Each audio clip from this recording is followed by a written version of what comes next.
So I see a lot of others trying to make sense of all the possible college football playoff scenarios, and I just thought, why not plug every possibility into the CFB Whispers prediction model? And I can assure you that the results just did not disappoint. I had to share. But before I dive too deep into what those results exactly are, you guys know exactly what we do around here and how we do it. Roll that intro. Let's get after it.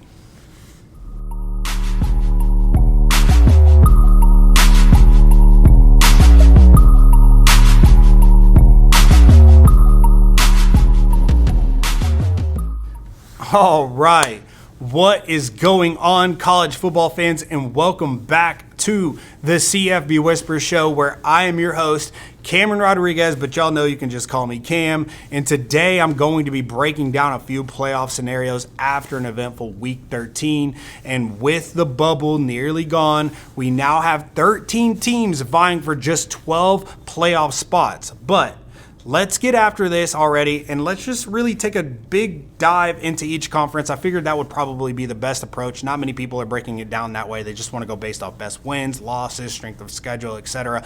And of course, we all have our thoughts and opinions on who should be in and what those arguments are as to why. And this season being nothing but thrilling and just full of just surprises.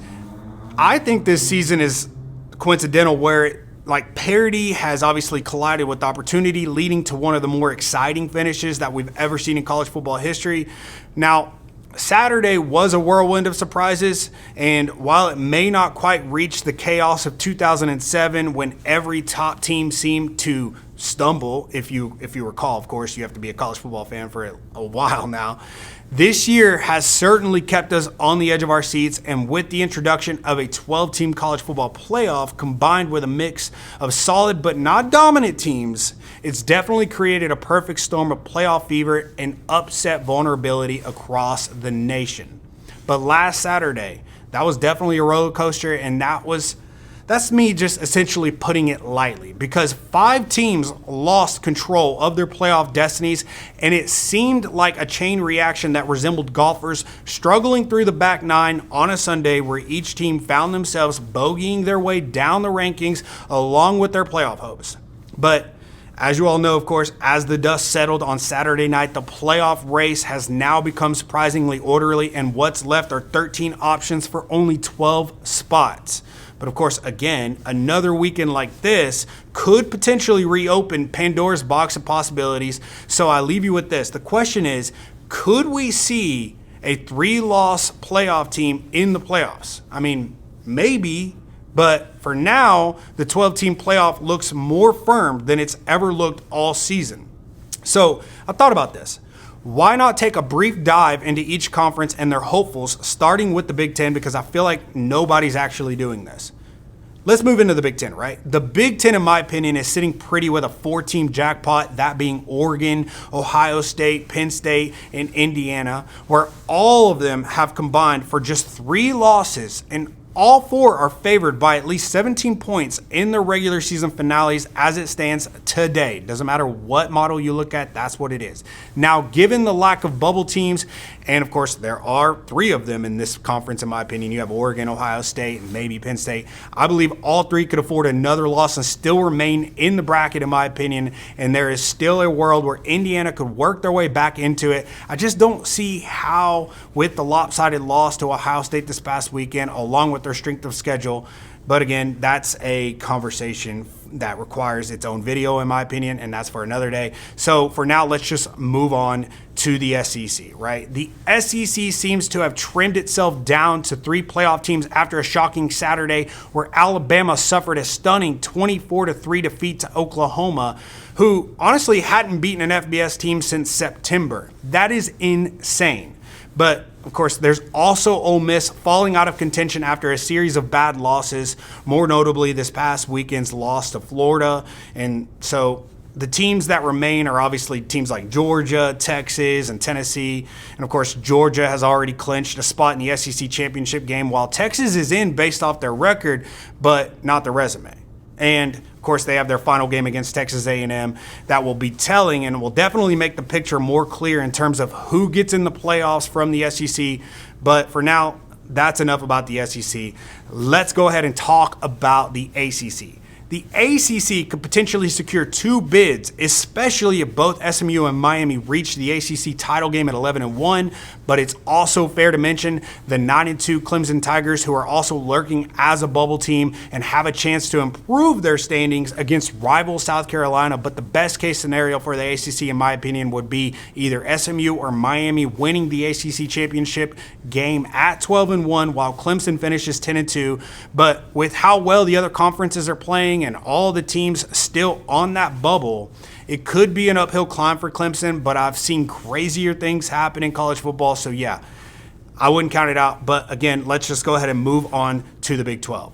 The Big 12, in my opinion, resembles a one big league, and sadly, even its champion could fall outside the top 4 that just basically earn a first round bye, because both Colorado and BYU suffered losses last Saturday, leaving 9 teams still in contention for the title game. Arizona State and Iowa State have the inside track, but chaos is always a possibility in this league. So until we can get past the final week of the regular season, I'm not going to let this conference kind of bombard me. I'm going to let it simmer for a little bit, and for now, I'm just going to see how it plays out, and let's just go ahead and move on into teams that are not into a conference, specifically one, that being Notre Dame. Now, Notre Dame needs to secure a win against USC, and they don't have a choice if they want to make it into the playoffs, right? While Notre Dame has been playing at a high level lately, a loss could jeopardize their playoff hopes. And in this one in particular, it could be tricky, because if we were to go based off the chaos that we've seen thus far this year and knowing the history between these two programs, I know with how Lincoln Riley's squad has played this year, they would love nothing more than to play a spoiler, of course, to a huge rival. And of course, they want to know that they are that team, despite how their season's going. That's something to keep an eye on for. Let's move our attention to the Group 5, right? Now, I believe Boise State is solidifying their status as a top contender for the Group of 5 heading into the Mountain West Conference title game, but similar to a lot of teams still in the hunt, they need to beat Oregon State to maintain their position as the primary G5 team. Now, if they can, no reason why they shouldn't get in as a G5 team.